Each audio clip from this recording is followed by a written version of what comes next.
All right, there we go. Um, so part two of our discussion with weather, and this gets a lot more fun because now we start. We've gotten off of the legal part. We've gotten through the weather theory, and now we're starting to use the tools and getting ready to go flying. This is one of my favorite pictures. Did I talk about this photo last time? I did. Okay, we'll move on and get down to it. Um, Again, Wildwood Academy, we thank them for having us here. The SSA, so as we go into weather, there's some great webcasts on there, webinars on there that's been recorded over the past few months. I just wanted to bring this up real quick. And one of them was done by an, a high-level soaring guy, where he talks a little bit about using Dr. Jack's software and blip maps and cross-country sky, or XC skies, or cross-country soaring. And then there's some really good basic beginning webinars about thermaling, and he talks more about actually how to do it than weather stuff, but I just kind of wanted to point those out. It's under the webinar section, so check out the SSA website. Remembering our objectives, we're here to talk about passing the FAA written exam, pass the oral portion of the FAA check ride. We're trying to keep it simple. No considered due. We talked a little bit about that. So here we are. Oh, Aero. Oh, yeah. So can anyone help us out? What's the A? Okay. And then what's the R? Perfect. What's the O? Operating. Yep. Hand guide. And then what's the W? Perfect. Good job. Um, and so as we're heading up, well, before we go flying, we've got our pilot stuff. We're safe as far as our health. The aero part, and now again we're considering the environment and if it's good for us to go flying and looking at what the weather is now, or trying to use the tools available to us in the forecast to look into a couple of days or not. And ultimately, we're trying to get to a point of a go no go decision based on weather. And so I'm just going to I'm throwing this in here a little bit early, but we're kind of thinking about surface winds. Can I handle them as far as taking off, crosswinds? How do we find that information out? What kind of soaring do we want to do? And that can be determined by the stable, if the atmosphere is stable or not. So if there's no wind, we might want to just use it to go practice some maneuvers for our private pilot, or work on landings or takeoffs with our instructor, or take up a friend that could be a little bit nervous about soaring on a calm day, or go do some aerobatics. And if it's stable with high wind, that could be good for soaring on the ridge or the wave. And if it's unstable, can we go find some thermals? So that's kind of what we're thinking about as far as bridging last time with the weather theory and what's going on and where we can go find that. So again, we're here in task B. We kind of split it up and we started at part 2, but here we're starting at 1. And so really use of weather reports, charts, and forecast, and then just looking out for significant weather. And really when they mean that, they mean adverse weather, thunderstorms, hailstorms, tornadoes, things like that. So just a couple FARs that may or may not really concerned with us. Pre-flight action. Each pilot and command shall, before beginning a flight, become familiar with all available information concerning that flight. This information must include, and for a flight under IFR or a flight not in the vicinity of an airport, weather reports and forecast, runway links at the airports of intended use for the following takeoff and landing distance information. And then I kind of highlighted down there, skipping forward, wind and temperature. So a lot of what we're going to be doing training this spring in summer, we'll be staying right in the vicinity of our airport. Um, there's a lot of debate about what the actual word of vicinity means. It could be 25 miles, but it also, I guess it depends how hard the FAA wants to come down on a person to define that term. But just so that you know it's there in case any of you decide to go on with power. The other pre-flight FAR, we just want to talk to you about 91-155, which is the basic VFR weather minimums. So let's go ahead and spend a little bit of time here. And really, this is talking about flight visibility and distance from clouds in different airspace.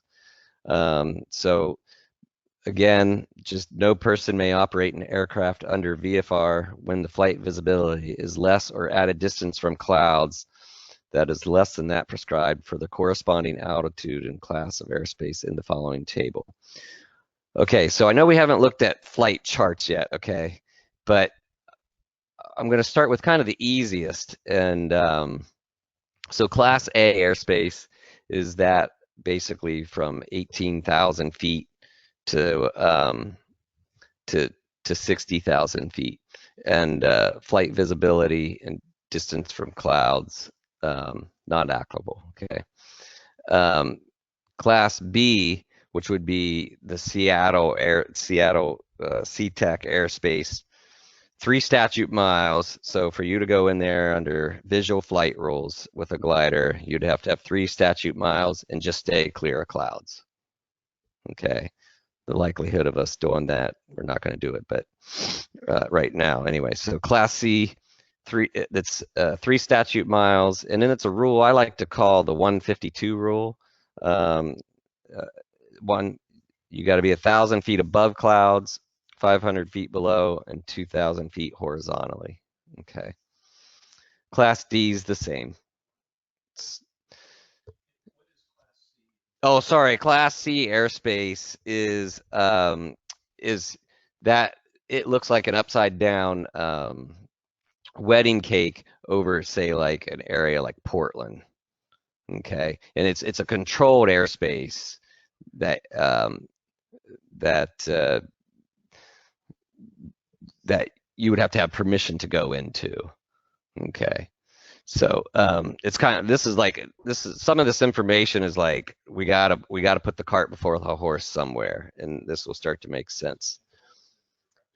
Correct. Correct. Yeah. They do. They do. The L33 does. So um, so well, but if you wanted to open up a wave window out here, out Mount Window, or around Mount Hood, and up and go above 10,000 feet and open up a wave window, then you're going to want to have that. Yeah, yeah.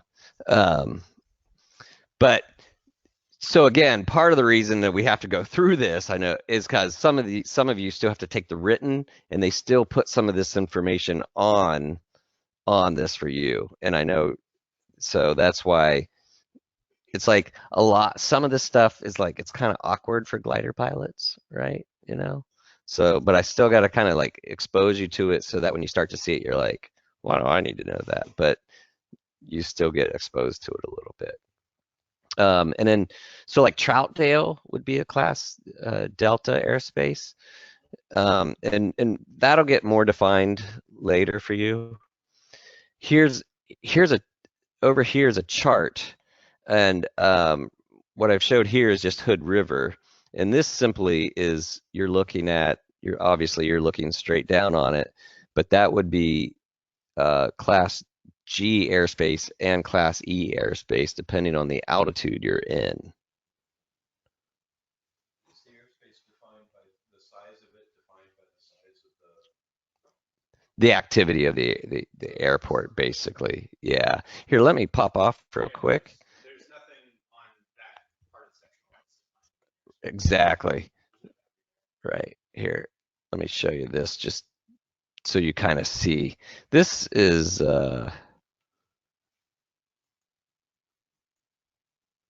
this is Portland here, and this get into a little bit of chartology here.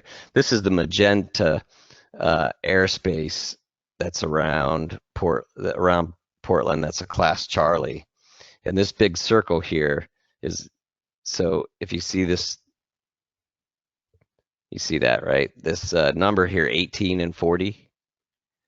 So this part of the chart, at underneath this, you could fly underneath this VFR at below 1,800 feet, and up to 4,000 feet is class Charlie. You would have to have permission right there, and right. So, and this whole, the top of all of this is 4,000 feet.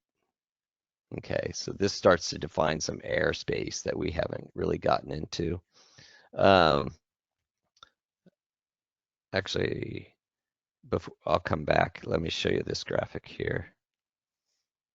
This kind of gives you a good picture of what airspace looks like. Maybe I should have put this first.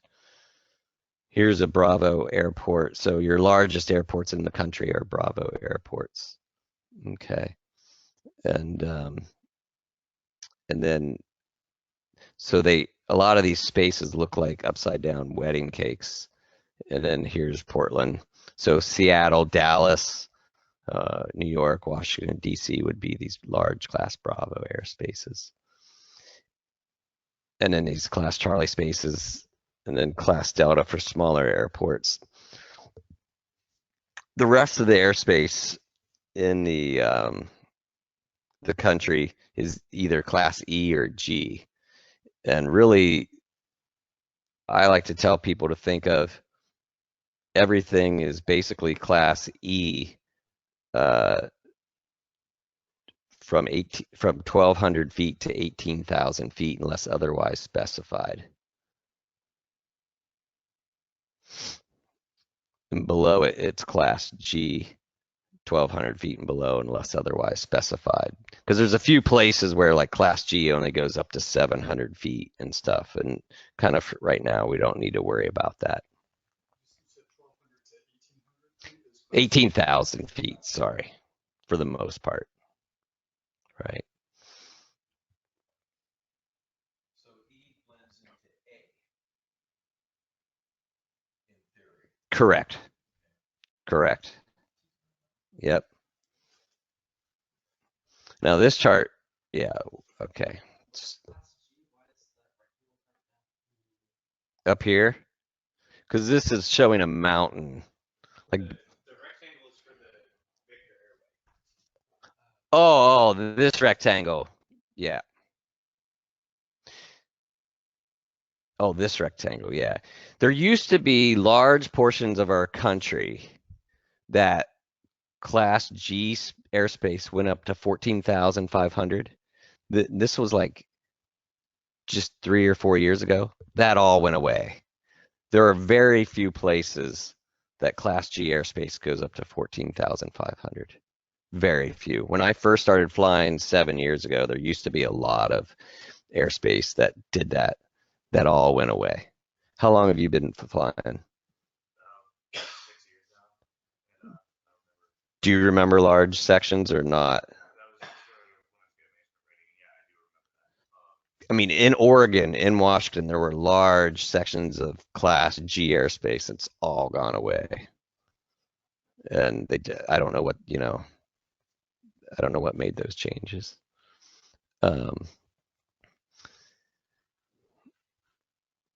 Okay, let me go back to, okay, so this is kind of, don't get too freaked out about this yet. Just like, especially, I see this is the first time that you're kind of maybe seeing this. Yeah, no, that's cool. And as an instructor, you never know what you're going to come upon, how to work with something. But just know that, so in Class E airspace, okay, so for Hood River, let's just start with this. For Hood River, at the ground, we're Class G airspace and we're uncontrolled. and we're uncontrolled up to 1,200 feet AGL. Okay. And so what that means for us as far as flight visibility is if you can only see for 1 mile, you can just during the day and you can stay clear of clouds, you can fly around all you want. Okay. You don't have to talk to anybody. You don't have to supposedly do all these things, right?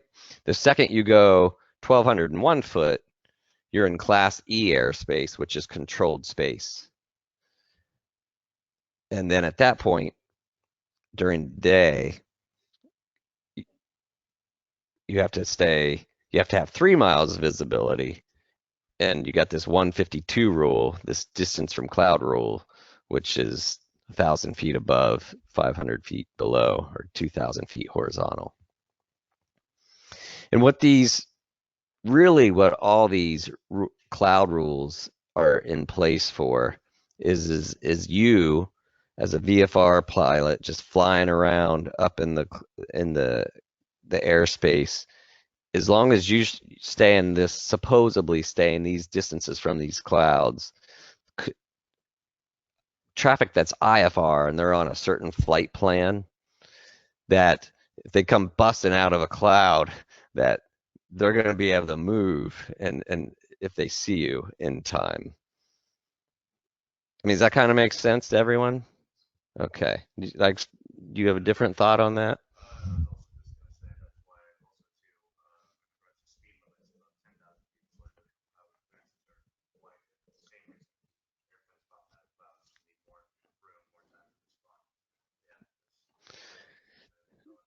Sure, Bernie. How accurately and reliably can a pilot estimate distance? Depends if you're cloud surfing and how if you're not. Um, that's a great question. That's a very fair question. I mean, I think, yeah.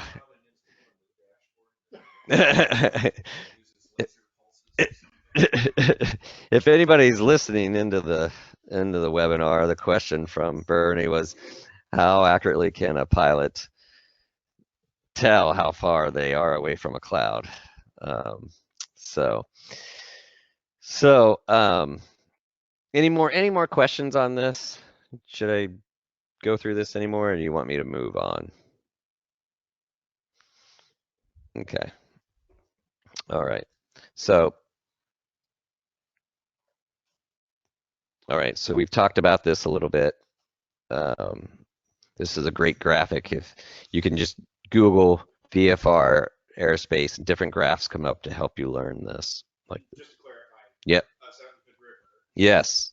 the distinction that we need to care about with airspace between Class Echo and Class Golf is mostly going to be cloud separation during VFR flight, right? Correct. Exactly. There's nothing. If you're, sorry, let me go here. Here we are. Here. Sorry. Well, yeah. I mean, there's no other controlling service that wants to talk to you. Yeah. In fact, they would prefer you to leave them alone. Yeah. Correct. Absolutely. Only. Yep. So you're not talking, when you say control, you're not talking to air traffic control, you're just talking to other planes Well, when you cross that boundary? when you cross, so you do, like, even though you're under that airspace, if you're in Class G airspace, it's we do have guidance that of how to talk to each other, and you should talk to each other if you can, but you don't have to, and even if you go above that, you don't have to. Now, if you want flight following, and you're going somewhere, and they won't be able to get you in the Hood River Valley until you're reliably above at 5,000 or above. I've gotten them below that, but at 5,000 or above, just due to the hills and the radio signals, if you want VFR flight following and want to talk to them, then you can. So We may be getting in the weeds here. yeah, we are. We're getting way in the weeds. Yeah, but yeah, yeah. I didn't know. I didn't. That's yeah.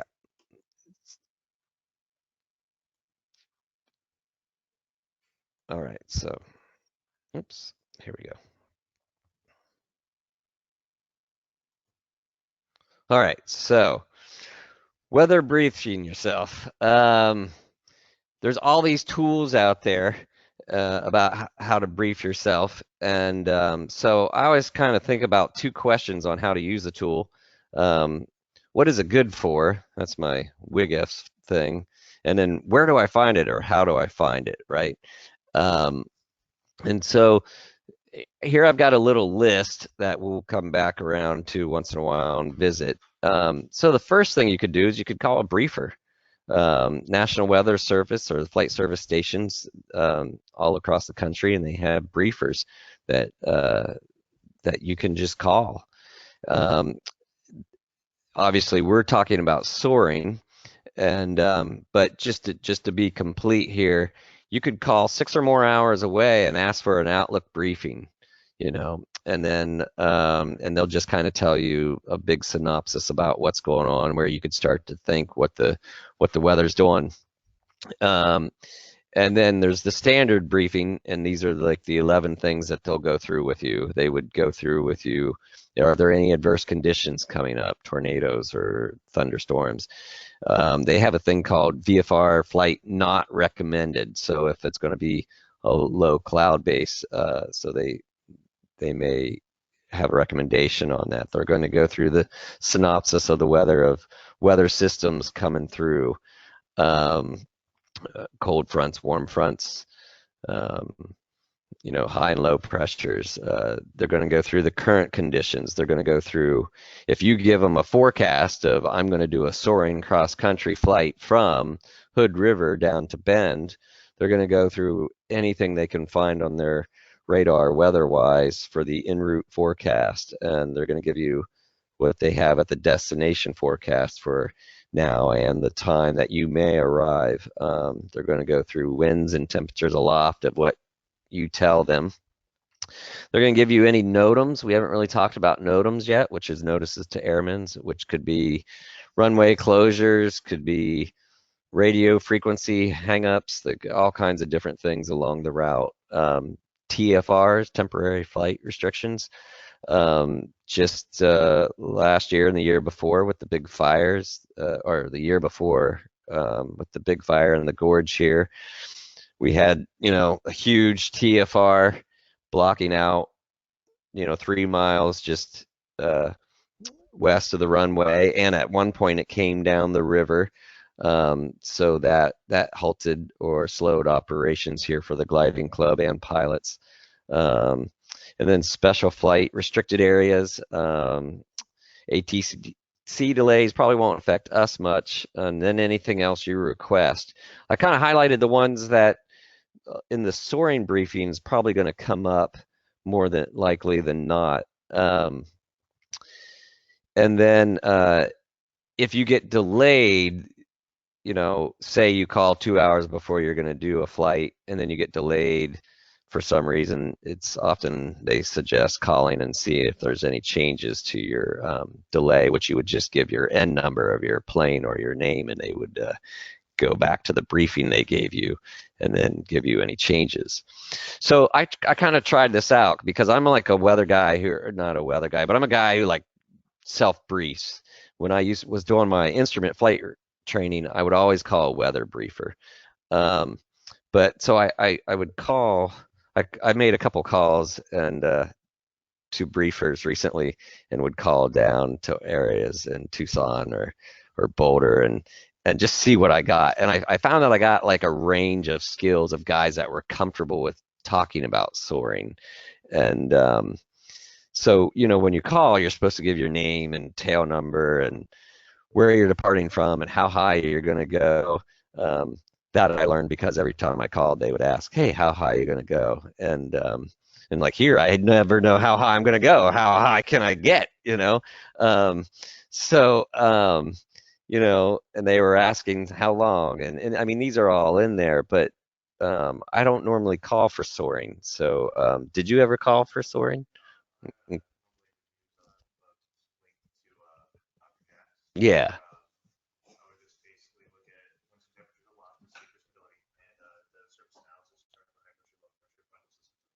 sure. Right, exactly. See, so, but I thought, I got to thinking about it. I mean, if um if you did go to an area where you weren't too familiar, it might be worth, I mean, obviously you're going to talk to people there, but it might be worth calling them and being like, hey, how many people call in for this? Because I did ask one guy, I said, do you get a lot of calls for soaring? And he's like, no, usually only on the weekends. And then after I hung up, I should have said, because they always ask, what else do you want? I should have asked, what do these guys ask for? If people are calling it, if a bunch of guys are calling you on the weekend, they must be looking for something they're not getting. But so anyway, this is kind of neither here nor there, but an interesting discussion. Yes, So are all these weekends by freedom breakers? yeah, yep. And can anybody call for them? Yep. I would put this in your phone. I anytime when I used to train for instrument flight rating, and I would drive to Portland 3 times a week to go train for my instrument, I would call on the way because it was an hour phone call, and I would sit there and drive and just listen to them and then talk a little bit. Alabama? Huh? No, no, no. But I had an hour drive. Oh, I see. No, no, no, no, no. So you don't have to be a pilot to Call them? call, yeah. No, but you would have to at least. It is all airplane information. So like if you were going to make a call, like like I think the bare minimum you could get away with is as a soaring pilot saying your name because they always wanted your name or your tail number because like an IFR flight plan, it's very specific. You give them a name and like if you're going to maybe do some practice approaches or where you're going and you give them all these little things. But you could call and say, "Hey, I'm going to make a VFR flight from Hood River to Astoria," and then he's going to say, "Okay, what plane? How many souls on board?" Because you got to list like fuel and there's a card I can give you, and as extra credit we can go through that because glider pilots aren't really going to do this, um, but so it's interesting because I'm like a power guy coming into the glider world, and you see like maybe you would use that, maybe you wouldn't. Okay.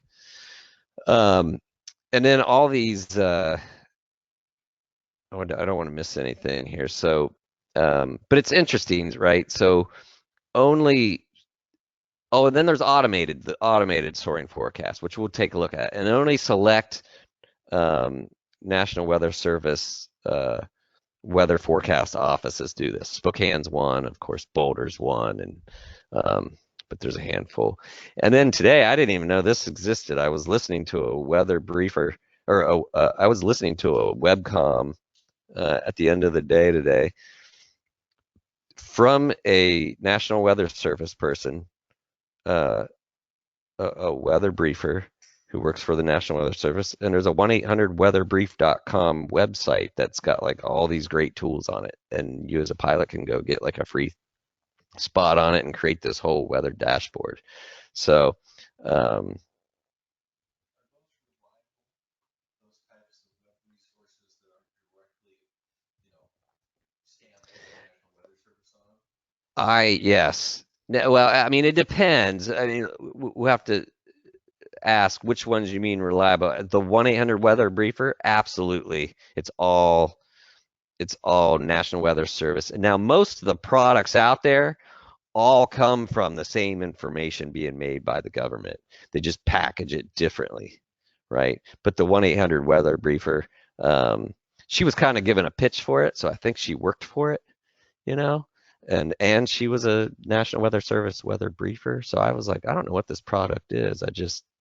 So, but I've had weather briefing calls where I went ahead and to aviationweather.gov and looked at everything and took notes, and then called the weather briefers, and they read to me, or they read my notes back to me. oh wow, They're using NWS stuff. Yeah, yeah. And they don't forecast. They only read the information that they have.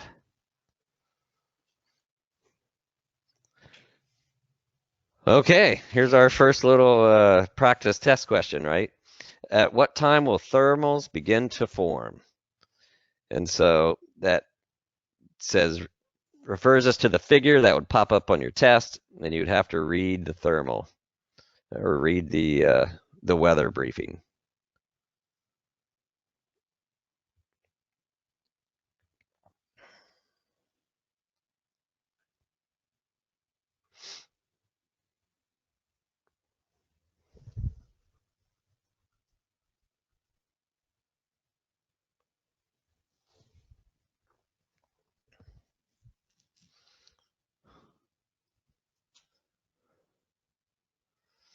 Everybody, okay, everybody read through that. Let's see, the telephone weather briefing indicates there should be a few scattered clouds at 5,000 feet HL by 15Z. Then the sky must be clear enough for the sun to warm the Earth's surface in order for thermals to develop. Yeah, let me go back. So they're claiming that the thermals are developing between the time of the report and 1500 Zulu because there's no cloud cover and the clouds have developed by 1500.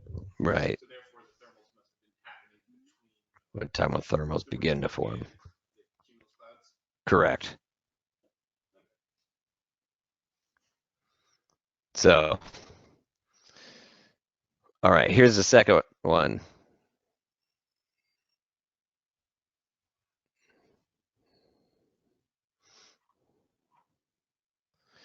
To best determine general forecast weather conditions covering flight information region, the pilot should refer to graphical forecast for aviation weather depiction charts or satellite maps.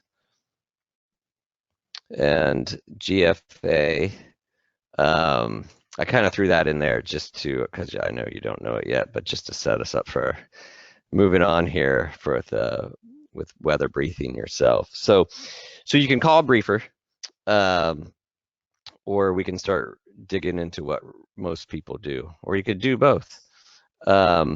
So kind of looking over big picture stuff, I myself, I'm going to just talk a little bit about what I do.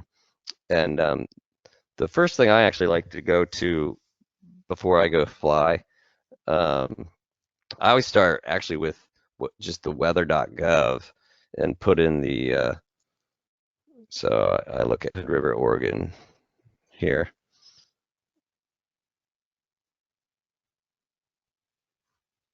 And this is the one I have to keep my wife away from, because she likes to look at these pictures, and my wife's a very smart person. I don't mean to say it like that, but she likes to look at these pictures and say, "Oh no, we can't go fly." And I'm like, 40% chance of rain. That means like 60% chance of sunshine, right? So if I look at some of these things, but anyway, I like to scroll down to this panel here, and it's in this panel here. I can see most of kind of what I need as far as a snapshot of what's going on. And so here, this top panel here in a graph form for the next 2.5 days gives me the temperature and dew point. So obviously, if we're looking at close temps and dew points, we could be dealing with fog, right? And then this next one's super important. Gust and surface winds as far as what they're doing down the runway. So as a student, if I want to go train, tomorrow morning or Saturday morning, and if I'm wanting to just work on some takeoff and landings, and it's my second or third lesson, I kind of want a calm wind day on the ground, because if it's super blistery, like it can get here in Hood River, it's not going to end up being a good training day for you, or you might not, you know, or we might go up higher and just do air work up higher if it's calmer up higher. But this tells me what the wind's going to do. And with this being said, looking forward, I don't put a lot of stock into these models once they get beyond 3 days. You know, I mean, I'll kind of look at them, but I don't, you know, after 3 days, I think the forecasting tools really start to deteriorate.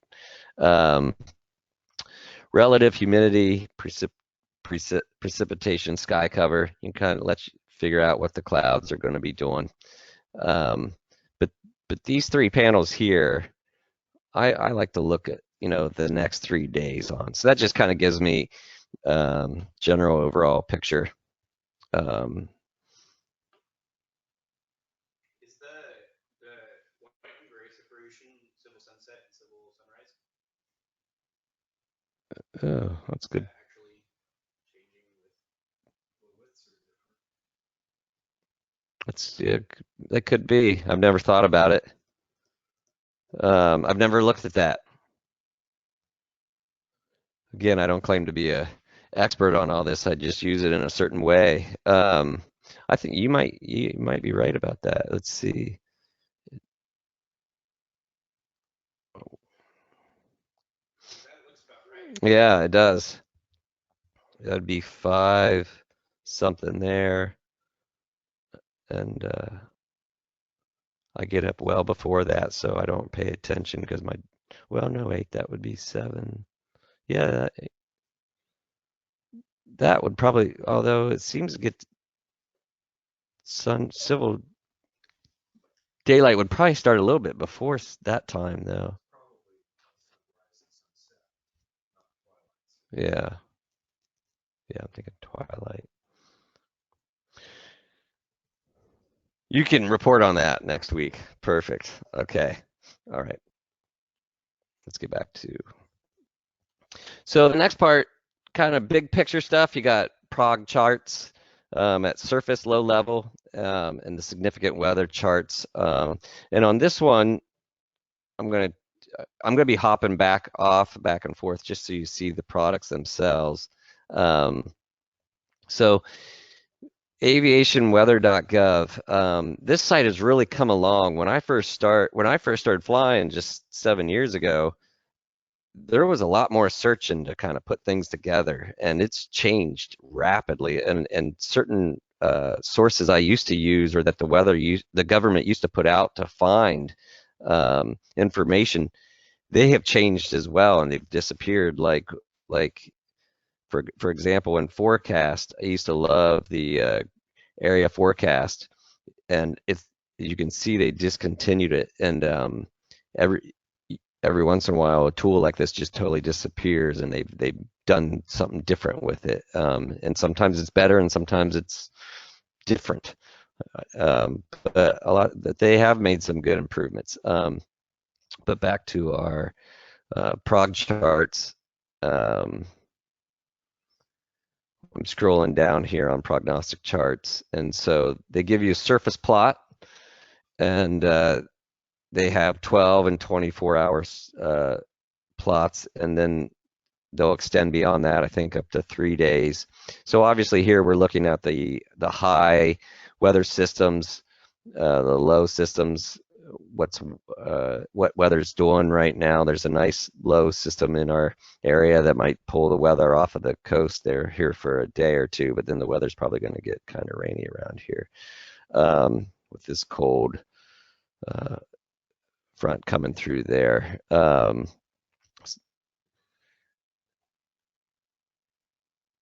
then if you come up here to the right, and you can click on the low prognostic charts.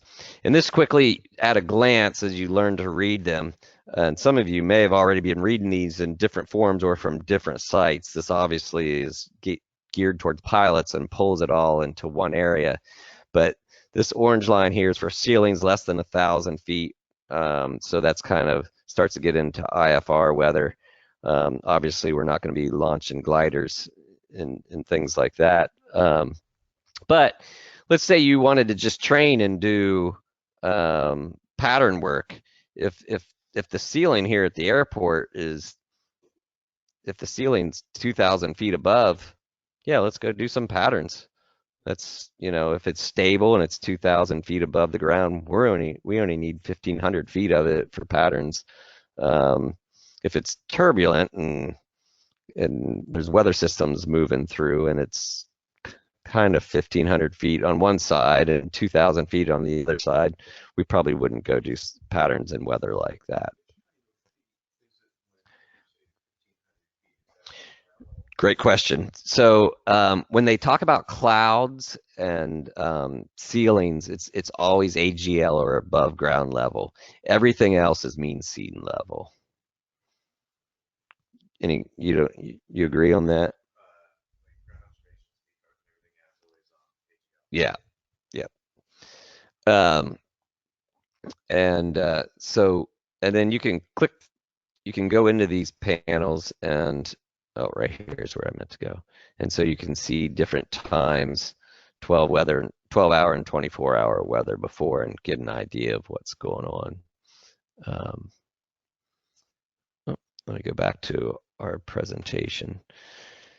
So let's start getting into some of this is some of the testing material from the written test, and what you will also become reliable on. This is a METAR. They call this or Aviation Routine Weather Report. I've broken one. Let me blow it up here for you. I've broken one out here. This is the Hood River METAR. So METARs are what we call 1-minute weather. They're this little guy over here on the right, this little weather station. They could be called AWOSs, ASOSs. They could be an AWOS 1, an AWOS 2, an AWOS 3. And what that really means for you is they report different amounts of information. Here's, again, the Hood River chart. Here's this circle with these little pluses and a star sticking out. That's our runway. And or that's Hood River Airport. Here's the name, and there you can see it says AWOS. It says AWOS 3. It just means that it also reports precipitation. That's kind of a nerdy thing that I know that. Anyway, so when I look at a METAR or is an observation. It's not a forecast. So that means it's telling you what it's seeing right now, right? Because basically when you first use a tool, is that actual weather or is it forecasting weather, right? So this is an observation. It gives you 1-minute weather, and you could either read this like we're doing it. So this is telling you that it's the location K4 Sierra 2, which is Hood River, 28th day at 4:55 Zulu. So most weather things are in UTC.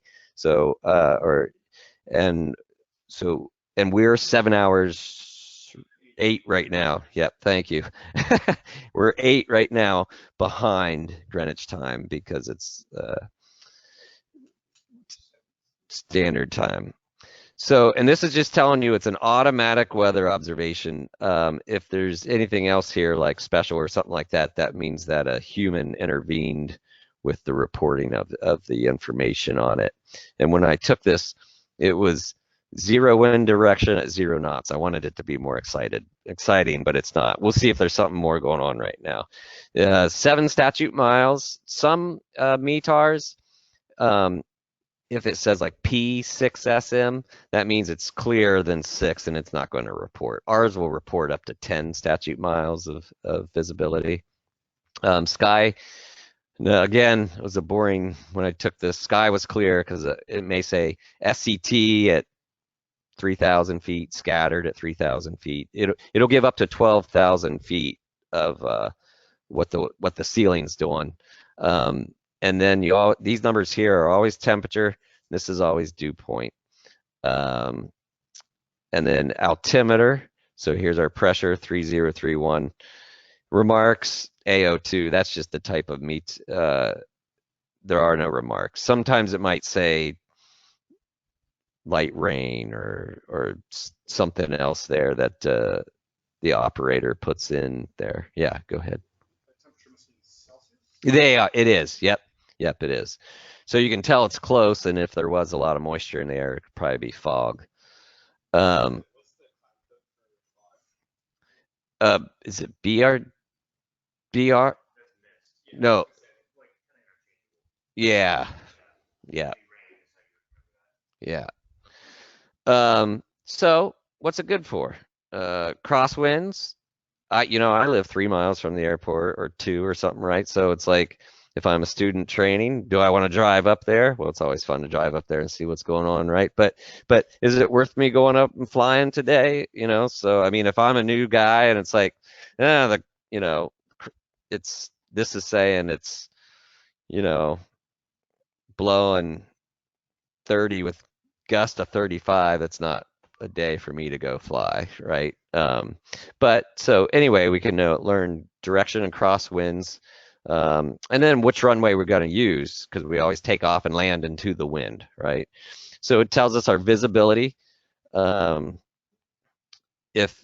If it's a bad weather day, but is it good enough for us to at least just practice pattern work? What is the visibility? Gives us ceiling heights, temperature, and dew point. We could figure out our cloud convergence, maybe take a guess on bases. And then performance, I put that more for just if it's hot, humid day. Get us thinking a little bit. So you can dial this in on a radio frequency if you're traveling somewhere and you want to listen to another AWOS. You can call it up on my phone, my wife, and then the Hood River AWOS is what my favorites are, and then a few friends. You can find the number on in the chart supplement. Briefer will tell you about it. The internet. And then the AIM, remember the big blue FAR AIM I showed you, the aeronautical information book? It has how you can decode it, if there's any other codes that you can't, that don't make sense, or you can find, of course, Google those. So, but let's take a look at where you can find a few of these. Questions about this, METARs? Well, there's nearly every minute or every change of significant weather. But I've seen them. You have some thoughts on that? Yeah, the METAR, if everything's normal, then the published version of the textual is about hourly. Over the radio, however, for AWOS or ASOS, then it's like 1 every 3 minutes. Right. I don't know why there's that disparity. Dissemination of the text probably through later sources that long. And the other thing I was going to add is if you ever see like a dollar sign at the end near the remarks, you might want to go outside and verify that typically means that that particular observation equipment needs maintenance. So Yeah. The other thing is that a written METAR, the direction of the wind is true north, and if you listen to it, it's magnetic. Well, that's so you're in the airplane and you don't have to like calculate like true in the airplane, which is really nice. It is, I'm sorry, I've been just banging my head a little bit as to how it's constantly switching units and stuff. Yeah. Just get over it. No, well, no, it's but I think as all this technology, like as some of the archaic programs have started to die away, I wonder if some of that will start to get a little tighter. I don't know. I read something about the FAA wanting moving towards metric. There was like an initiative to move towards metric for everything. I mean, I don't know what that means. Yeah, I don't know. Um, so I want to show you just quickly a few sources where you can find METARs for free, and then what a couple paid sources look like, right? Um, so just chart wise, right? Here's a program called skyvector.com. Okay, free great charts, and I can go right here hover on Hood River, and there's the METAR, and and that's interesting. It says 3 hours 50 minutes ago on its METAR. 10 statute miles, overcast, 2,200 feet.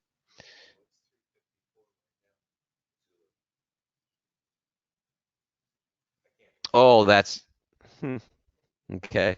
It says 2355 Zulu. Yep, that makes sense. Okay. So, but anyway, there's the METAR. I could hover over the Dows. There's the Dow's METAR. It was 3 hours 55 minutes ago. You know, maybe that's talking to maybe that's talking to this website or something. Let's No, but it should. Oh yeah. Here is So let's take a look at here's METAR observations on the the weather.gov website, right? And I'm just scrolling in.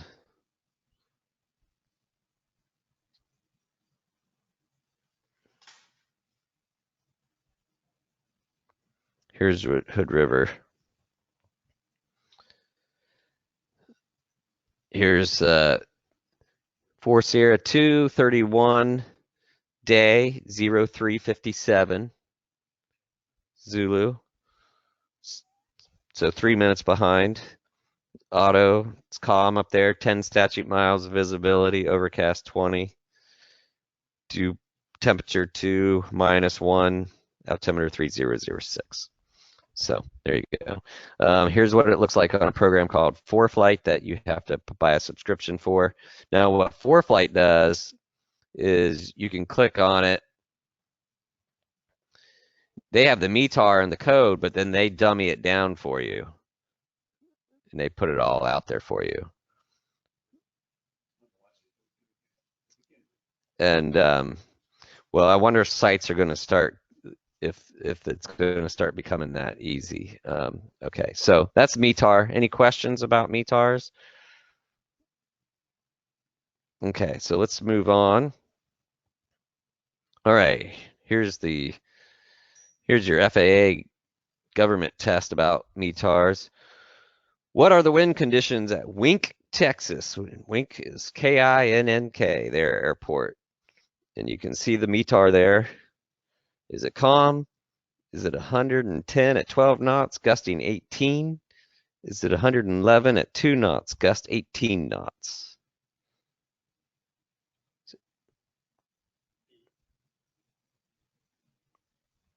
Everybody agree with B? I would agree with B. Has anybody been doing the question banks? Been starting to work with them? Starting to work with them? Okay. Good.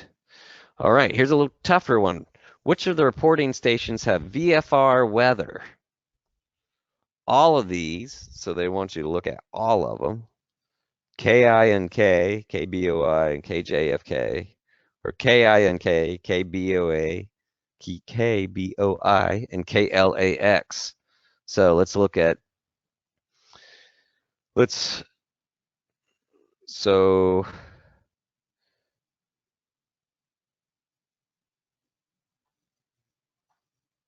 Sky Clear for KINK. That sounds VFR to me. Scattered at 150. Oh, that sounds clear to me. No, add 2 zeros at the end. Sorry. Correct. Yep. Sorry, I misspoke. Long day. KLAX scattered 700 feet, scattered 25,000.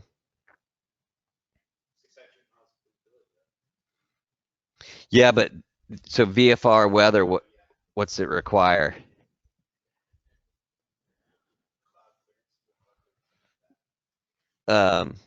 Scattered, well, that's tough. tough that they put this here for you because scattered's not considered a ceiling. Right, okay. KMDW, overcast 700 feet. That is not VFR weather. Overcast 500 feet for KJFK. So what's our answer here? Number C, letter C. There we go. Okay, everyone. Do they have an explanation for what makes it VFR? Just that because it's scattered, it's not a ceiling? Correct. Well, IFR conditions are a ceiling less than 1,000 feet and or visibility less than 3 miles. That's what they give a condition here for. Cool. Okay. All right, so let's move on to TAFs. TAFs, we don't use them a whole lot here in Hood River because a TAF requires a forecaster. So a guy from the National Weather Service will actually be in Portland Airport, and they actually just are taking the weather that's the data that they have from the past 24 hours and looking at all their models ahead, and they'll take the TAF and they'll put it out in very much of a METAR form. So it's not an observation, it's a forecast. And it can be a forecast that's valid for up to 24 to 30 hours, and it changes every 6 hours. Changes at the 0, the 6, the 12, and the 1800 UTC time.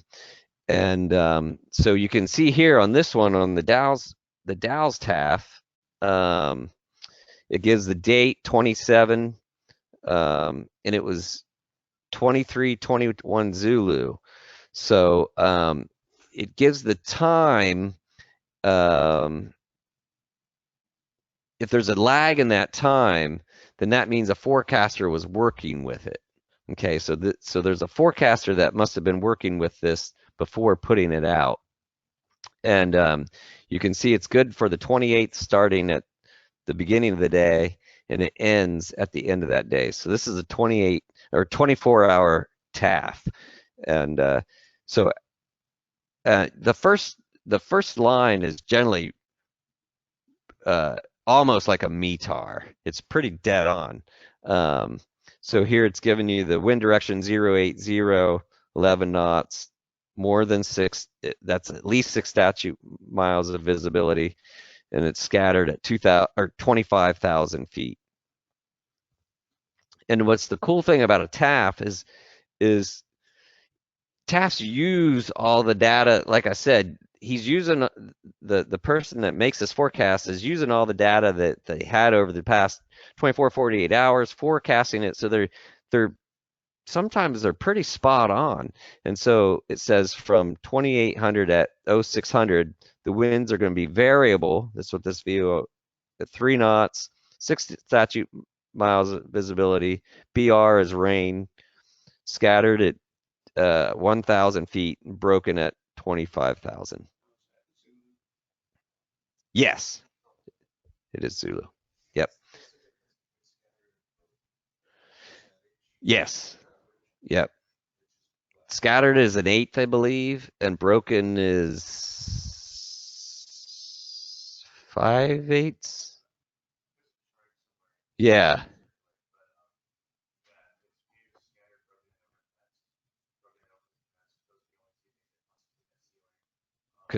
Correct.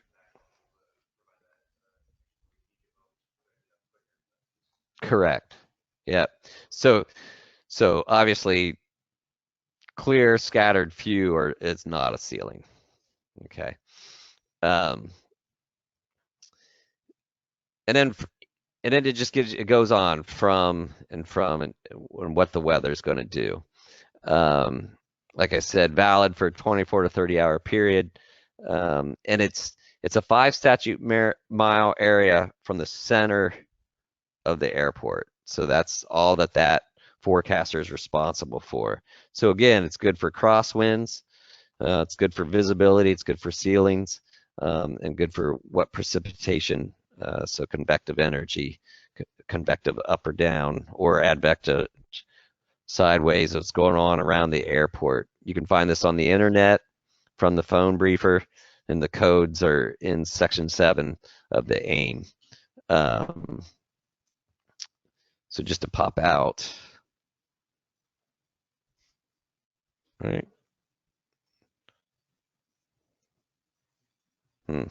There we go. So okay. So again, if we go back to our aviation weather observations, here's forecast and here's TAFs.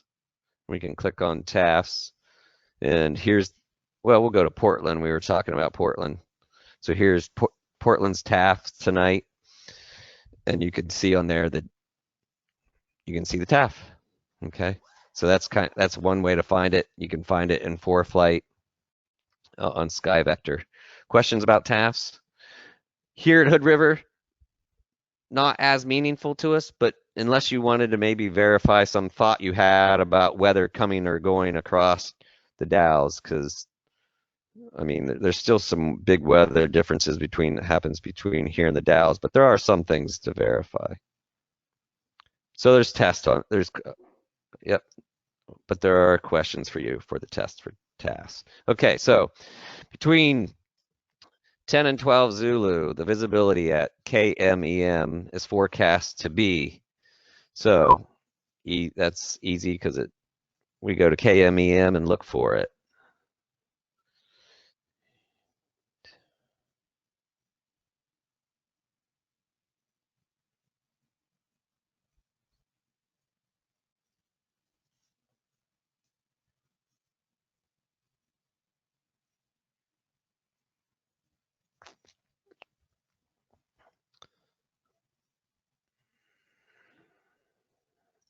Three statute miles. Everybody agree?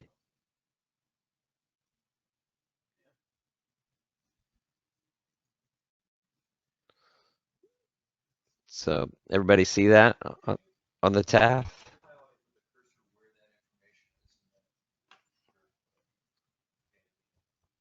Yep, I lost it here again.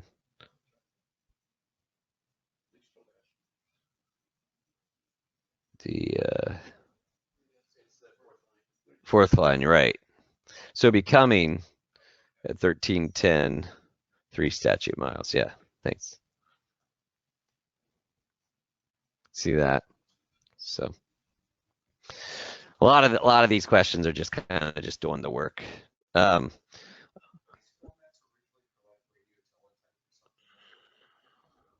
don't know.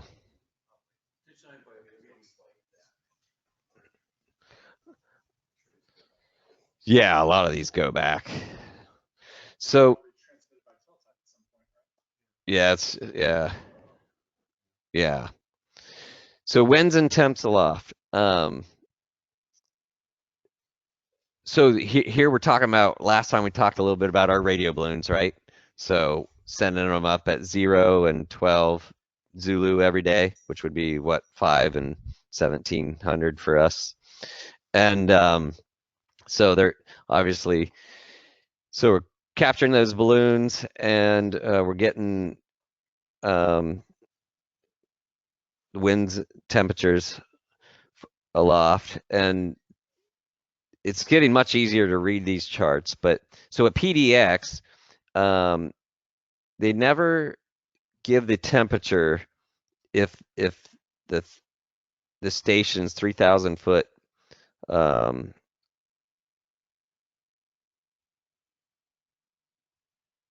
they never give the 3,000 foot temperature, and they never give any winds. No winds are forecast within 1,500 feet of the station of the elevation. So for like Portland, here's the winds are 090 at 9, right? And then we jump up to 6,000 feet, and the winds are 020 at 10, and it's 9 degrees Celsius, right? And then so it goes on up.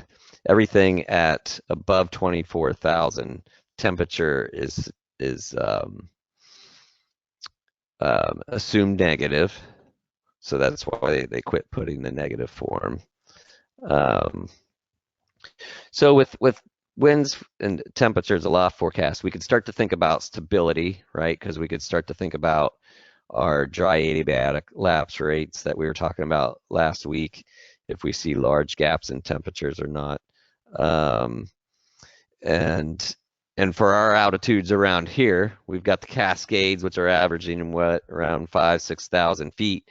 So if we get to this 6,000 foot range and we start to see winds increasing, they're 10 at 6,000 feet here, they're 15 at 9.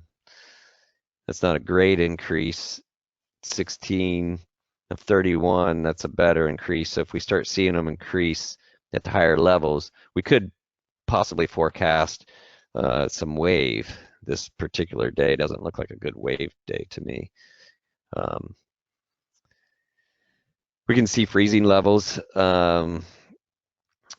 and so the wind direction is first, and it's true north. Since it's a printed format, all printed formats are true north. If you ever see, here's an example, if you ever see a wind direction that starts with a number higher than 3, it's because the wind speed is greater than 100. So here's a number, 731960.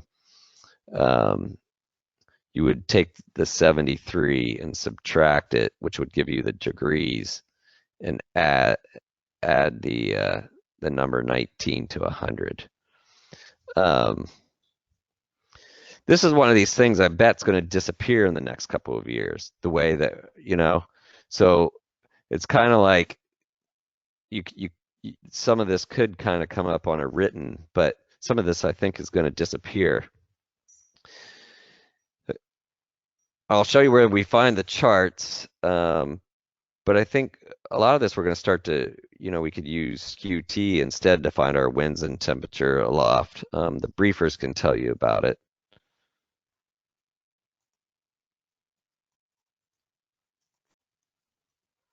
Okay, so winds and temps aloft. So here's what we used to all have to suffer through, was this, right? So that's where I grabbed it from down here, PDX, right? So if we look right now, PDX is wind direction 14 at 7. 99.0 means it's calm. So at 6,000 feet, it's calm and calm wind with very little direction. And okay, so, but anyway, and if you were a power guy and you were going cross country and you wanted to try to figure out your winds aloft, like for me, when I had to do this, I flew from Hood River down to Bend. So I took the PDX one here and I took the Redmond one and I just extrapolated some type of wind direction, and then when I got in the air I had to find out if it was really happening. That doesn't really apply to soaring, but I'm just kind of explaining where it's coming from and where we're going, because now we go back to our forecast, we go to our winds and temperature charts, and I can come over here to Hood River. Yep, sorry. Thank you. Well, there's PDX. Oh, it's not going to report it here for Hood River. But here I am. I can click on it at 18,000 feet, and it tells me it's guessing that it's 290 at 12 knots minus 16. And then you can slide up here and find the forecast. Okay, so now it's graphical like that, although I kind of like it in a chart format a little bit better, to be honest with you. I kind of like looking at it that way. you can also look at it that way. And you can kind of look at the whole country in different vertical speeds there. So just ForeFlight, now they take the models. So again, here I can go to the model, but I can't find. I go to the Aviation Weather Program and I go to the model, and they will not give me a wind and temp chart up high for Hood River because we're not one of the TAF stations, right? Like we were looking at earlier. But ForeFlight, they'll use the models and they'll extrapolate it anywhere. So here's 3,000 feet, 090 at 5 knots. Now, how accurate this is, we don't know. I mean, but they're using the models and they're trying. I think within a day, my experience is they've been pretty good.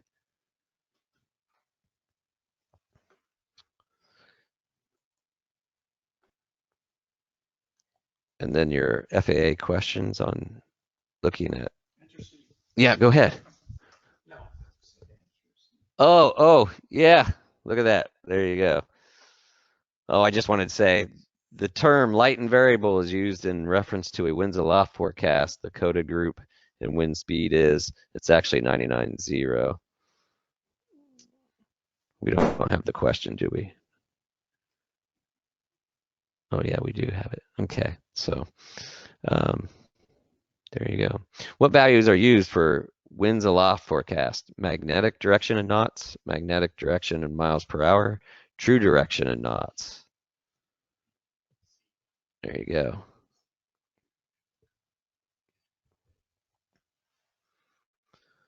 Okay. Refer to figure 17. What wind is forecast for St. Louis at 9,000 feet? So go over here. All right, who wants to read that to us?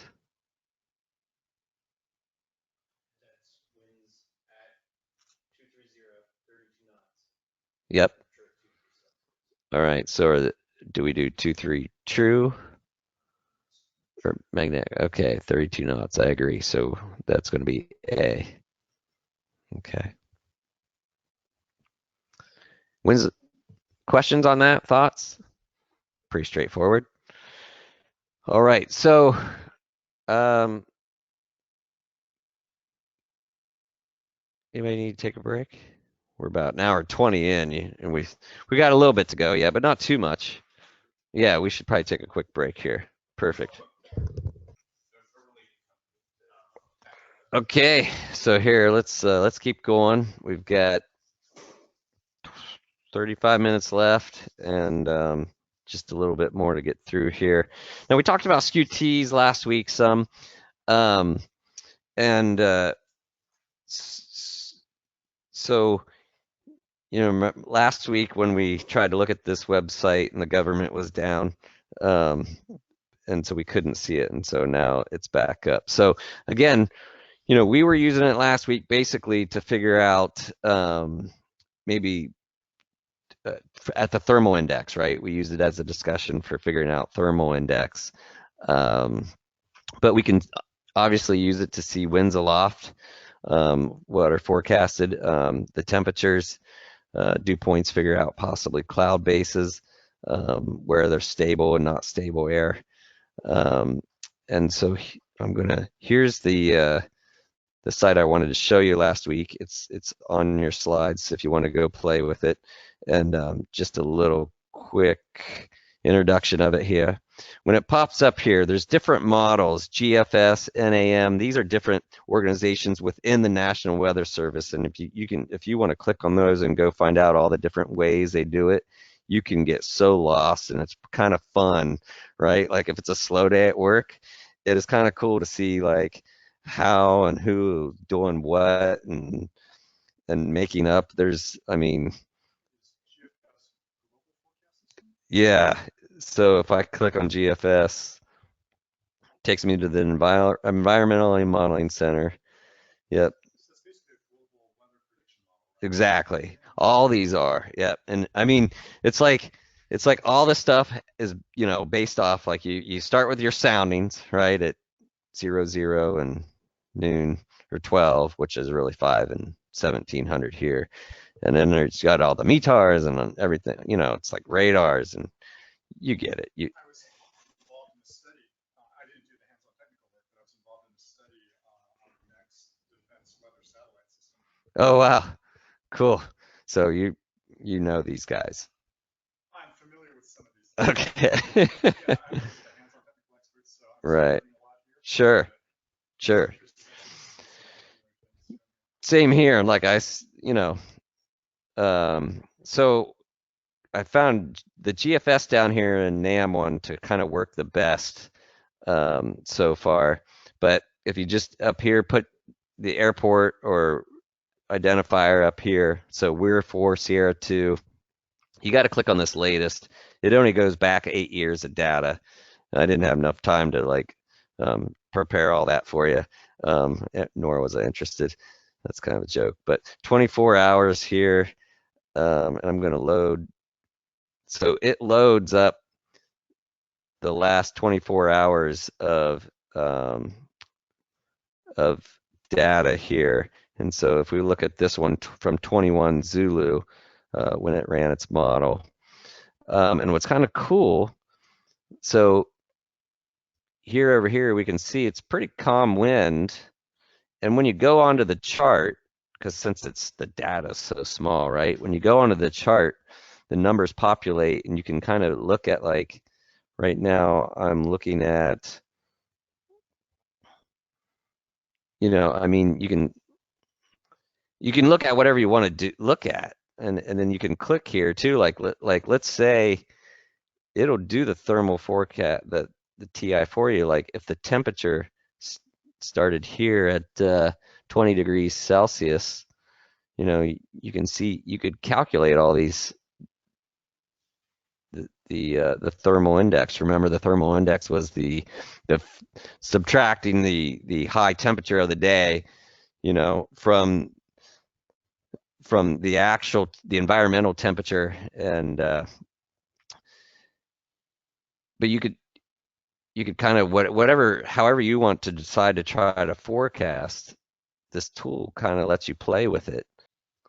It's another way to look at our environment, especially big picture, instead of I can see the winds aloft here, and if I scroll up here, and it's like, oh, what is it around?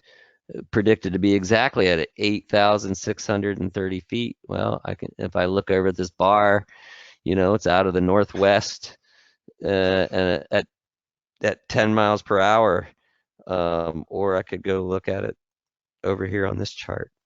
I'm just kind of showing you the different tools to play around with it. Hood River uses a skewed T model out of the University of Washington, and it's more of it's not skewed. Here's our model that um, that Paul Woolery put together, our weather page. So for those of you who want to see that, if you go to the Hood River Soaring page and Soaring Forecast, this page comes up, which we have.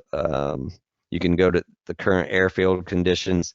You can see Dr. Jack's blip map forecast, the NOAA forecast, the sounding plot. So just to click on, I just wanted to show you that. So links are there. But so there you can stop. I'm going to hit stop here. This one is valid for Friday at 1 p.m. our time.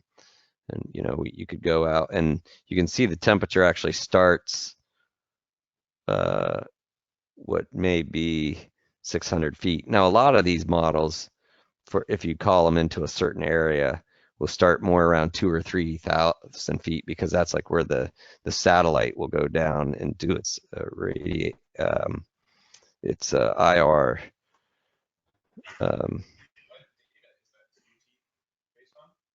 The one out of this one. Well, so I mean, initially it's got to be based off of the soundings, right? I would think, and then whatever model they made it out of. I mean, you'd have to go ask them. Right. So this is somewhat valid for the river. Somewhat valid, yes. Based off of data from some other town. Correct. Probably the closest one would be Salem. But now there are a few guys in the club that on so to be on so remember we had the dry adiabatic rate, which on this chart the green line is the dry adiabatic rate, and the guys if the actual temperature or environmental temperature or the measured temperature, the red line leans back to the left with the dry adiabatic rate, so it's following the dry adiabatic rate.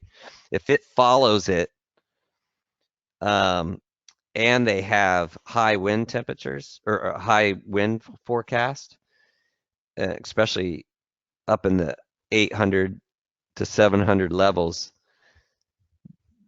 they will all go out and go soaring. And when it predicts it, it almost always hits for them. And so what they're seeing there is they're seeing somewhat of an unstable atmosphere and high winds, and the soaring is always good. So they swear on it, even though they can't 100%. I mean, a little bit it makes sense. It makes sense to me, But so they are reading the chart in a way that's working for them, So the sounding showed it cooling faster than it is on this reading. Exactly. If it goes to the right and there's like a gigantic inversion and nothing over here, you're gonna have like clouds or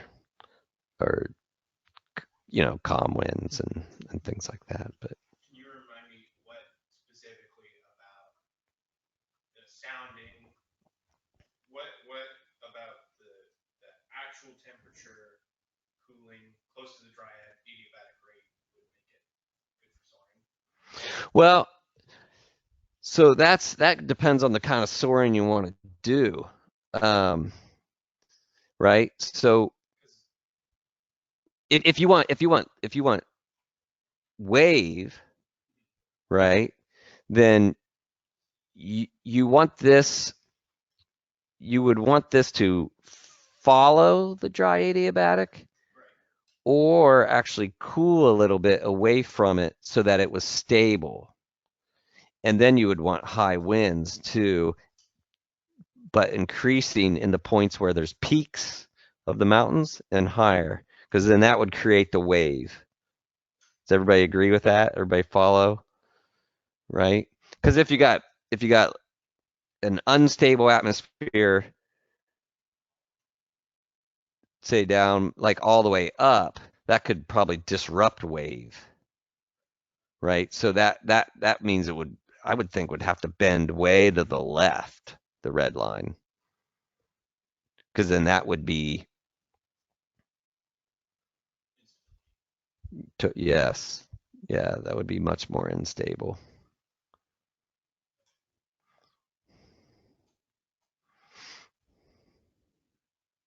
I'm not an expert in SQT. I'm still learning it about myself. I mean,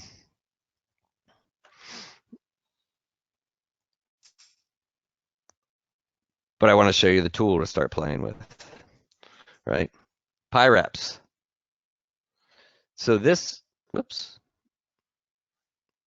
PyReps. Here we go. So pilot reports or aircraft reports. Again,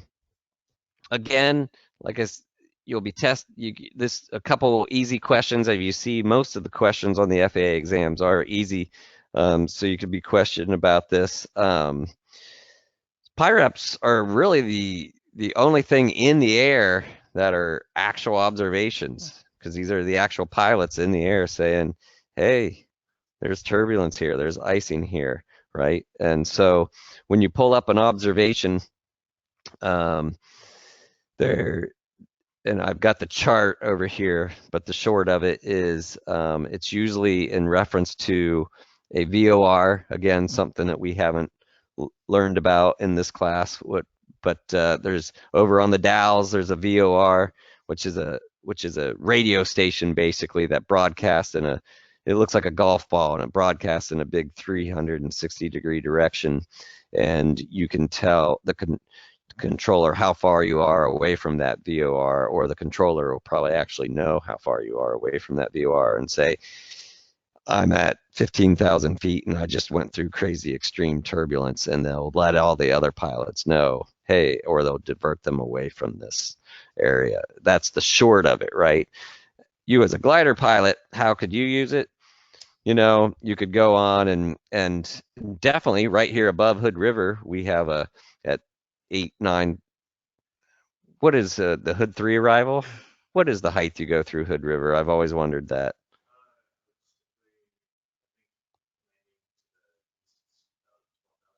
Okay, so if you were going to go do some wave soaring or something at 12,000 feet right through here, which some of our guys do, and you see a PIREP right above us that says, I don't know, crazy severe turbulence, you might avoid that area.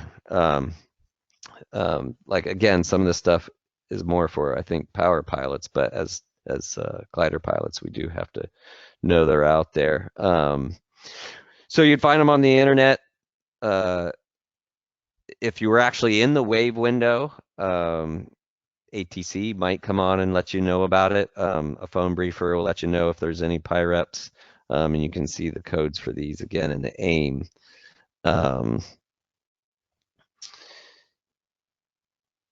If you were up soaring and felt some crazy weather there and you were in a window, you could call the ATC and say, and let them know, and they would record your PIREP, and they put the type, because they always put the type of plane, and it'd be kind of cool to see a PIREP by type, Schweitzer 126, 12,000 feet.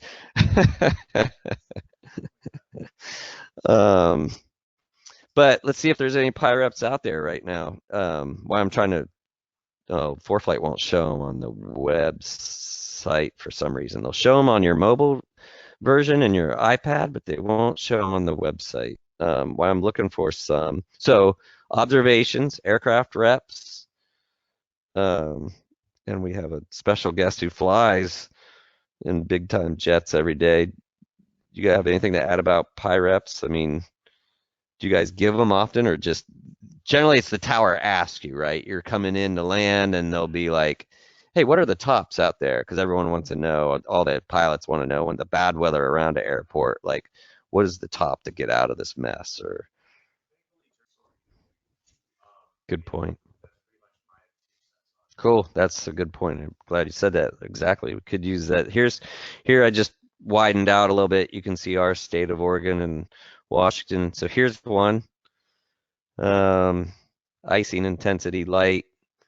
What's the type here? -8. So kind of a big plane.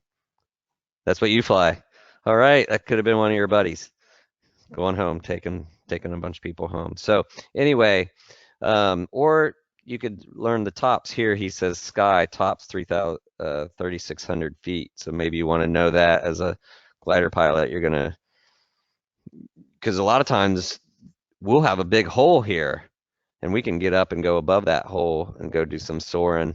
And then, so you might want to know where those tops are if you can get above the hole. Here's another overcast 4,000 type K35. Is that Bonanza? 35R type. I don't know what that is. Here's another one type. Cirrus 22T. He wanted to know flight level 7,000 winds 250 or 36 knots. Maybe it was a wind shear. Pyreps are so anyway, they can tell you. You can learn to decode those. Let's get back to what you might see from the test. Whoops. Sorry, guys. Okay. The base and the tops of the overcast layer reported by a pilot are, you'll look down here, and we've got our choices A, B, C, and PyReps, like that old teletype, like you said, they're kind of hard to see because it's like everything's in between the slots. And so on ours, he wants to know the base and the tops. So top 55, broken 1800. Overcast. So here there's two different levels here, layers here of weather. Sky, broken 1800. Tops of those are 5,500. Overcast layer at 7,200 feet. Top 8,900 feet. So that must be C.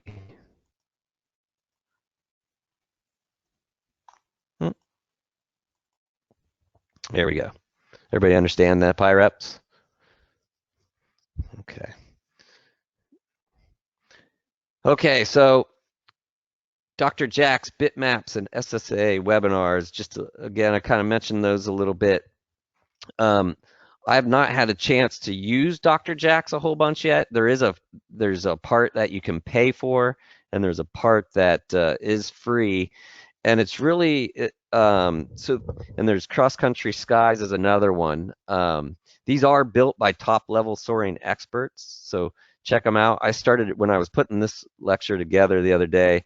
I started reading some of Dr. Jack's stuff, and it's fascinating. A lot of it all has to do more around thermaling, which again, we don't get to do a whole bunch of here because we're not more of that desert climate. But we do get some days where we get some thermals, and they do help us out. And this could be applicable to here. I'll let you guys, out of interest of time, look at that one on at home on your own.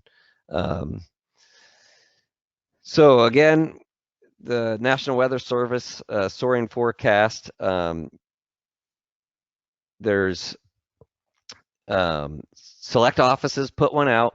Boulder puts them out. Spokane puts one out for us. At the Boulder one, it's super extensive. Google it, go check it out. They put out a thermal index, a soaring index, a trigger temperature, and for them, they just put it. It's real easy. They make it easy for guys. They say, here's how good it's going to be today, and here's the temperature that it starts, right? And that one is just for like the Boulder area. So Hood River has one, and if we go to the Hood River website, I went to Hood River website, resources, soaring forecast, and NOAA soaring forecast. And so Paul got one of our guys, our founder of the Soaring Club, Paul Woolery, he went to them, and you can look at today's and you can look at tomorrow's. And again, it's experimental forecast. So thermal index temperature, obviously we're not going to expect anything great right now. And so we need a negative number for lift, right? And so top of convection, we're not very good. It says height of our thermal index today is 2,083, and the top of the lift is 2,657. Max temp forecast 43 degrees. First usable lift 52 degrees. So we didn't get there today. Yeah.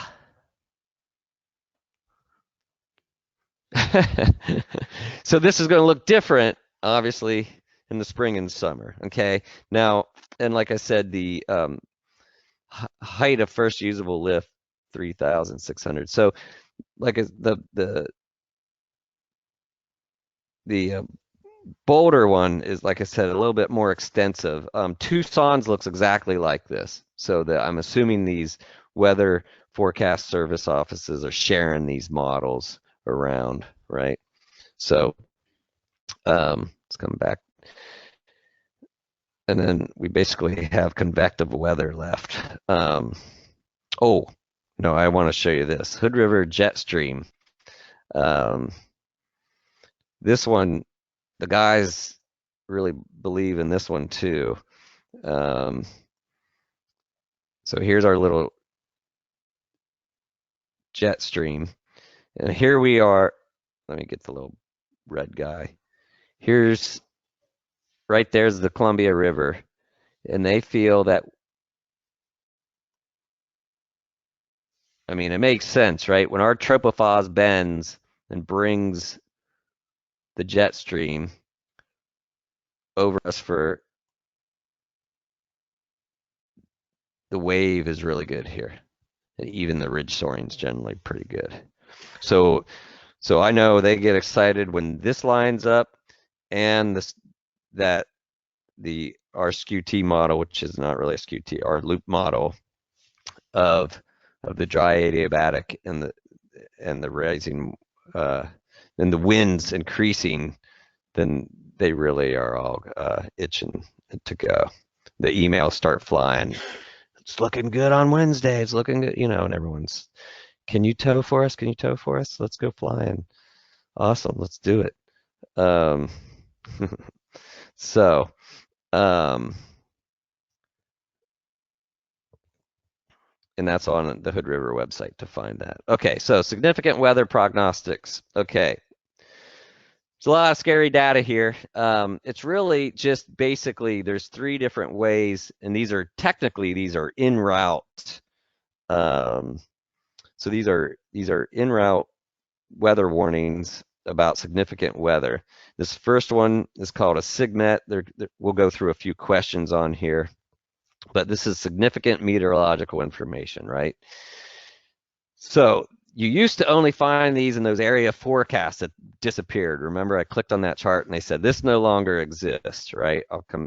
And so now you find convective information all in their forecast, all under a graphic. And so right now, if I click on this and I zoom out, there's nothing going on, turbulence. And so to define it a little more, just to be fair to the process here, right? It advises of weather that is potentially hazardous to all aircraft in a 3,000 square mile area. So that's a huge area, right? So it's valid for 4 hours. It's issued for these things: severe icing not associated with thunderstorms, severe or extreme turbulence, or clear air turbulence not associated with thunderstorms, widespread dust storms or sandstorms, lowering surface visibility to 3 miles, and volcanic ash. And so they're issued if these guys over here are one weather service area in, say, Seattle, and then we're moving over to like Boise.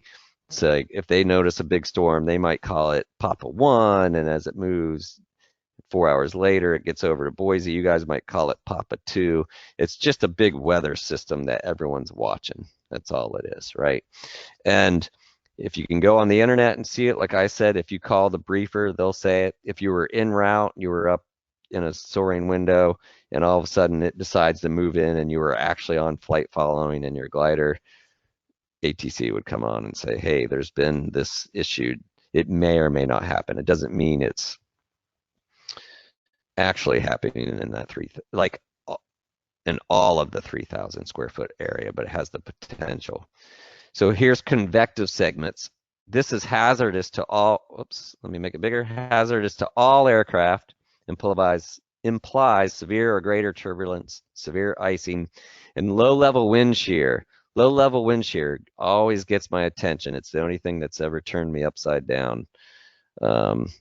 Issued at 55 minutes each hour of every hour, valid for 2 hours. Issued for severe thunderstorms due to surface winds greater than or equal to 50 knots, hail at the surface greater than or equal to 3/4 of inches in diameter, tornadoes, embedded thunderstorms, a line of thunderstorms, more thunderstorms. And they're always issued either as a western part, central part, or eastern. And then air mets. So air mets is usually more something when you're doing your pre-flight that they're a little bit less than the SIGMETs. They're valid for 6 hours. They're intended to disseminate to all pilots in the pre-flight and en route phase of flight to enhance your safety. And there's basically 3 of them. AirMet Sierra for IFR conditions or mountain obscurations, which we always have around here because we got mountains around us. AirMet Tango describes moderate turbulence or sustained surface winds of 30 knots or greater and or non-convective low-level wind shear. AirMet Zulu describes moderate icing. And so how these show up,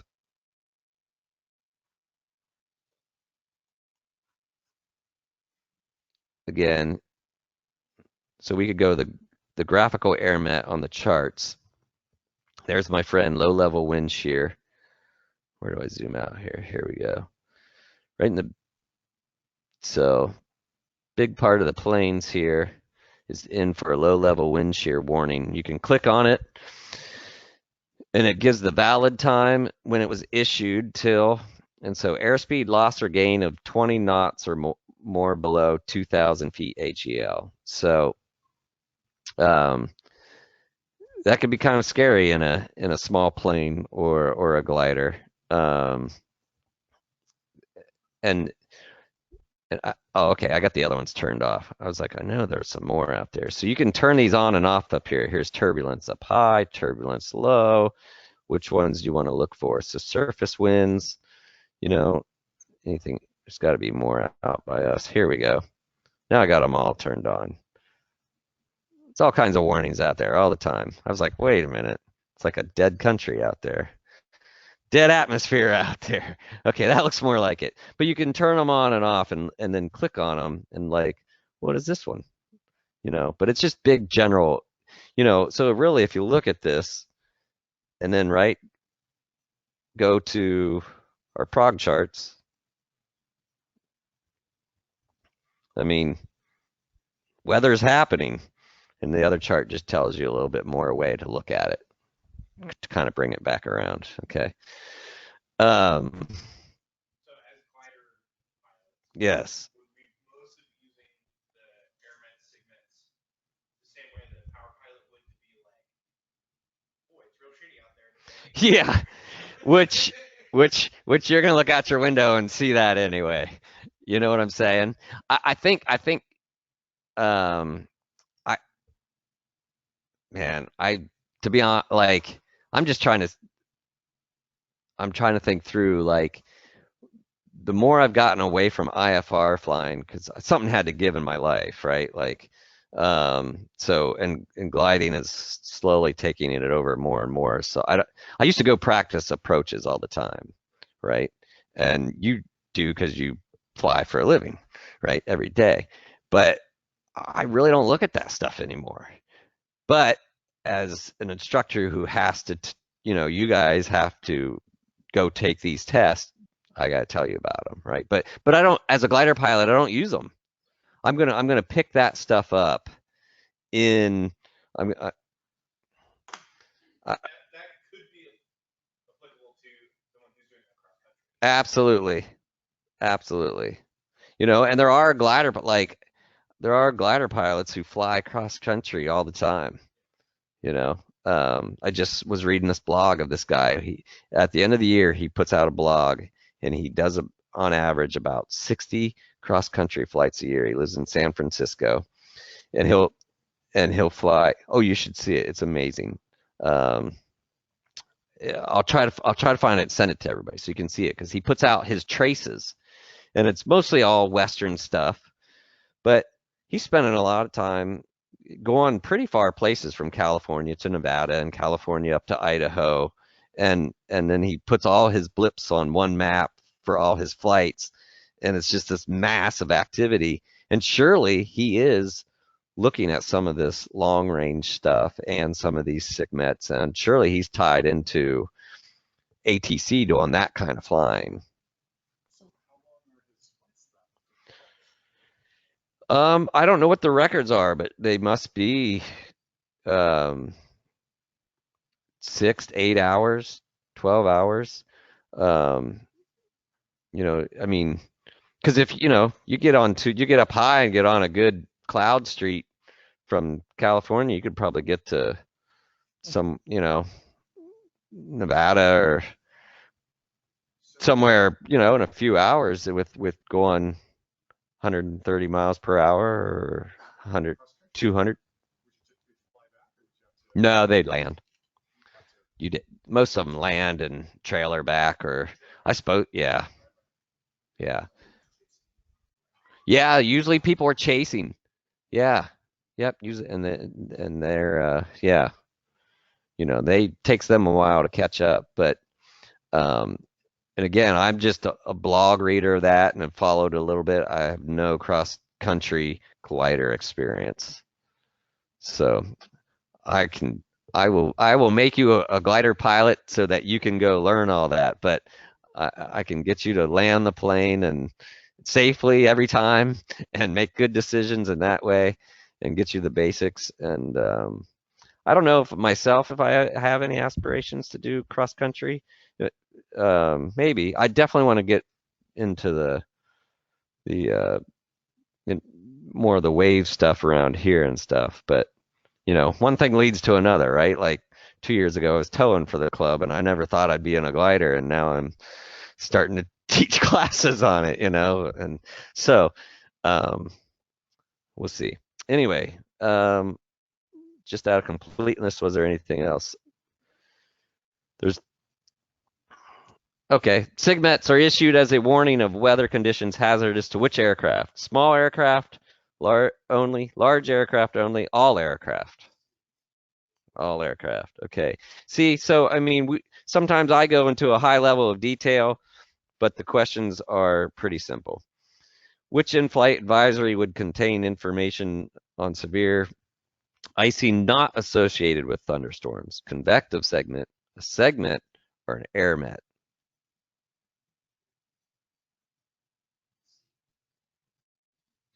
I was going to say B2. Here's the clue on that one, right? So the segments are generally not associated with the thunderstorms, whereas the convective segments are. In the airmet, here's the clue on that word. The airmet is considered, you would have done that on the ground.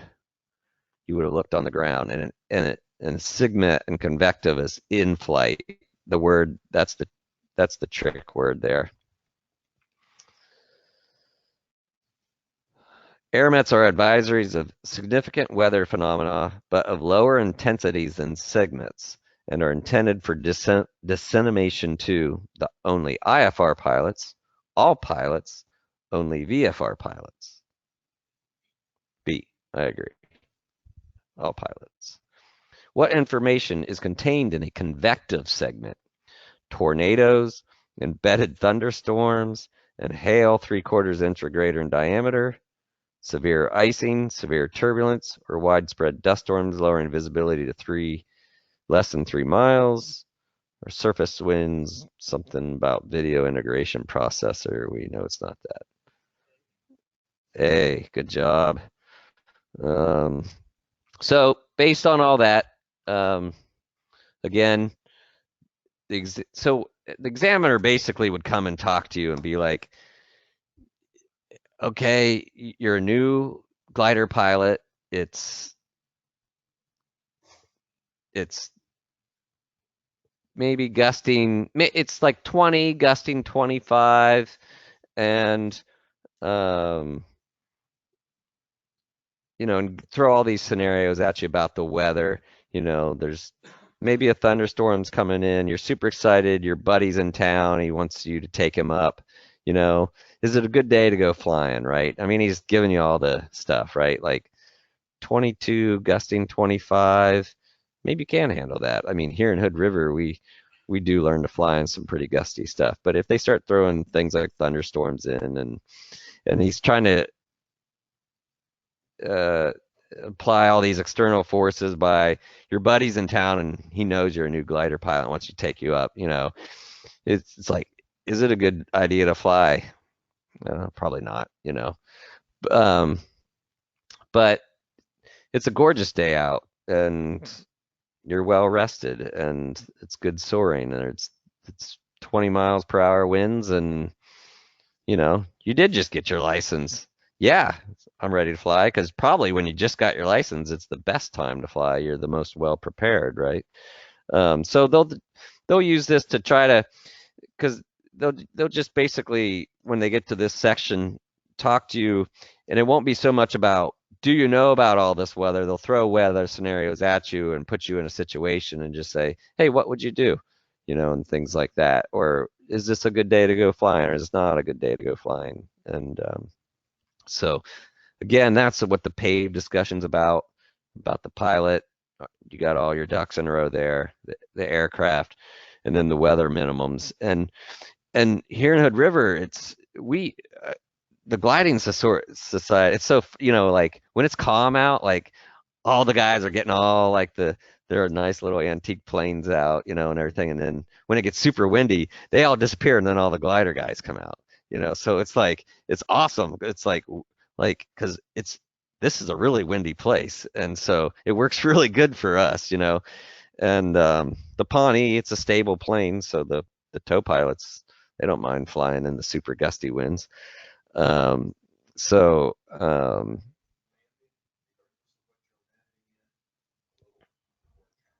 it does. It does. It depends on the airplane. That's a great question. The questions about crosswinds landings. So I mean, I'll just tell you from my experience. Like when I was learning to fly, everyone around here said, if you can learn to fly here, you can fly anywhere, right? Because of like the crazy winds and stuff. And I was like, great, okay. And so it's like, bring it. So it's like, I trained and trained in that, and I can remember a couple years after learning to fly that we had, remember for those of you, some of you remember we were extending or we were shifting the runway. And we weren't extending it, we were shifting it. We had to take all the planes down to the Dalles. And I helped take some planes down to the Dalles that day. And I took like a 152 and a 172. And it was like roaring 40, like the wind. And most of the time, crosswinds here are really like a 30 or 40-degree crosswind. Um, it's rarely a direct like north crosswind. It's usually out of the northwest, but it was still, I mean, a 40 knot wind with just gnarly gusts is pretty. And I remember taking a couple planes to the Dalles, and I was like, "Whew, it's crazy," but I didn't think anything of it. And now I wouldn't take my wife up in that, or my children, nor would she let me. And she's become such a good enough tow pilot or co-pilot. She can look at all the same weather stuff and make all the same arguments of why I'm not flying the family to the beach today, or why we should be going to the beach today. Which she never has to make the case why we should fly. I'm always like, yes, let's go. But so then we get into the soaring weather, and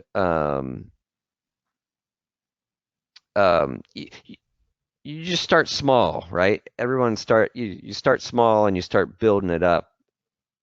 As far as your comfort level of how much wind you can take, like the big training glider, um, you know, it'll go up into the low 20s crosswind, no problem. no problem, you know. And then it's more like when it starts to get really gnarly gusty, that training starts to become like an issue, just because it's like, how much can the instructor help you? I mean, um,